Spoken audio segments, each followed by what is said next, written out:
Hey guys, तो start करते हैं सेरेंडिपिटी जिमरेस का एपिसोड 2। तो एपिसोड स्टार्ट होता है, हम देखते हैं कि होंगजू अभी भी बेड में है और हैंगओवर के कारण उसका सर दर्द कर रहा है। उसे रात में नशे में की हुई उसकी हरकतें याद आने लगती है। उसे याद आता है कि हु यंग उसे घर ड्रॉप करने के लिए आया था और उसने कहा था कि हम सुबह मिलते हैं। तभी उसके दरवाजे की बेल बजती है। होंगजू को लगता है कि हु यंग आया है, लेकिन दरवाजे पर हैजी होती है। हैजी होंगजू को लेकर ब्रेकफास्ट करने के लिए जाती है। रेस्टोरेंट में होंगजू ऑफिस पार्टी में जुनहो से मिलने की बात हैजी को बताती है। तो जुनहो एक्चुअली होंगजू का एक्स बॉयफ्रेंड है, जो कि 3 साल पहले होंगजू को डंप करके चला गया था। इसीलिए होंगजू उसको देखकर अपसेट थी। अब हैजी को उसकी चिंता होने लगती है, लेकिन होंगजू बोलती है कि वो अब ठीक है। वो हैजी से पूछती है कि कल रात को उसके और हु यंग के बीच कुछ बात बनी कि नहीं। हैजी ना बोलती है, जिस पर होंगजू हु यंग को घमंडी बोलती है। अब यहाँ फिर से उनके स्कूल के दिनों का एक फ्लैशबैक आता है, जिसमें होंगजू हैजी की तरफ से 10 से ज्यादा लव लेटर्स हु यंग को देती है, लेकिन हु यंग एक का भी जवाब नहीं देता। End of flashback. दूसरी तरफ हु यंग भी अपने अंकल के साथ ब्रेकफास्ट कर रहा होता है। हु यंग अंकल से पूछता है कि उनके बंगलो में ऊपर वाले फ्लोर पे जो किराएदार है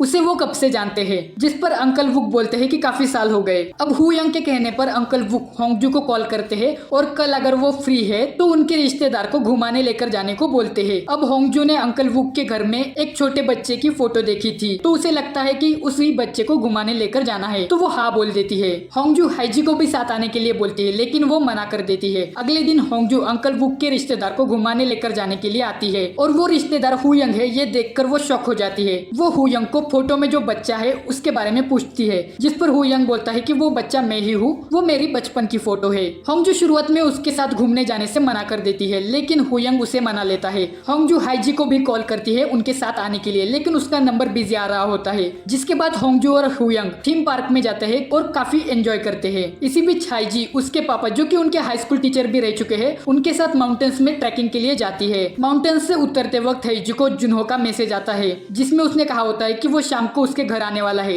हैजी गुस्से में भागती हुई घर आती है। दूसरी तरफ होंगजू और हु यंग पार्क में फोटोज क्लिक कर रहे होते हैं। तभी होंगजू के फोन पे जुनहो का कॉल आता है, जिसके कारण वो थोड़ी अपसेट हो जाती है, लेकिन हु यंग उसके हाथ से फोन छीन लेता है। आगे वो दोनों बारिश में ड्राइव करते हुए हान रिवर का नजारा देखने के लिए रुक जाते हैं, जहाँ पे वो एक क्लोज मोमेंट शेयर करते हैं और ऑकवर्ड फीलिंग के साथ घर वापस आते हैं। यहाँ पे फिर एक फ्लैशबैक आता है, जिसमें होंगजू लाइब्रेरी में है और टीचर से उसकी फेवरेट किताब को लाइब्रेरी में लाने की डिमांड कर रही है, जिस पर टीचर उसे ठीक तरह से रिटर्न लेटर के साथ डिमांड करने के लिए बोलती है। हु यंग उनकी बातें सुन लेता है। टीचर वहाँ से चली जाती है और होंगजू हु यंग को देख लेती है। वो उससे पूछती है कि उसने हाईजी के लेटर्स को जवाब क्यों नहीं दिया, जिस पर हु यंग बोलता है कि उसका जवाब नहीं देना ही एक बड़ा जवाब है। होंगजू उससे हाईजी को प्रॉपरली उसके इमोशंस बताने के लिए बोलती है, लेकिन हु यंग एक्चुअली होंगजू के कारण जवाब नहीं दे रहा था, क्योंकि हाईजी के लेटर्स के कारण उसे होंगजू को देखने का चांस मिल रहा था। इन शॉर्ट वो होंगजू को पसंद करने लगा था। खैर आगे लाइब्रेरी में किताब की डिमांड के लिए लेटर लिखते हुए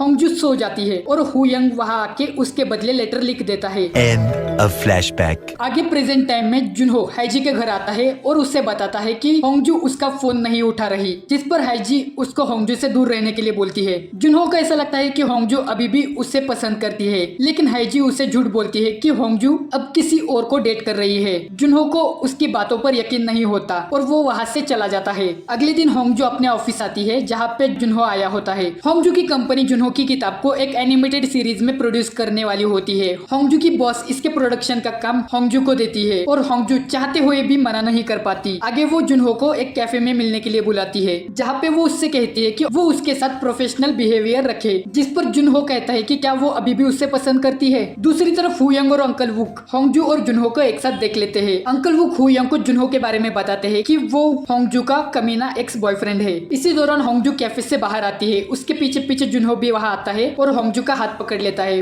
हु यंग और अंकल वुक वहीं पर खड़े देख रहे होते हैं। जुनहो फिर से होंगजू से पूछता है कि क्या वो अभी भी उसे पसंद करती है। होंगजू उसका हाथ झटक देती है और तभी हु यंग उनके बीच आता है और होंगजू का हाथ पकड़कर उसे वहाँ से लेके जाता है। एंड में एक और फ्लैशबैक आता है, जिसमें होंगजू और हु यंग एक रेस्टोरेंट में बैठे हुए हैं और होंगजू रोते हुए बोलती है कि वो उसे अपनी दिल की बात बोले बिना यहाँ से नहीं जाने वाली, जिस पर हु यंग उसे धमकी देता है कि अगर वो ऐसा करती है तो वो पुलिस में रिपोर्ट कर देगा कि एक स्कूल की बच्ची एक सोल्जर को डेट कर रही है। एंड दैट्स इट, यहीं पर एपिसोड एंड होता है। खैर वीडियो अच्छा लगा हो तो लाइक करो, शेयर करो। इस तरह के और वीडियोस देखने के लिए चैनल को सब्सक्राइब करो। Thanks for watching.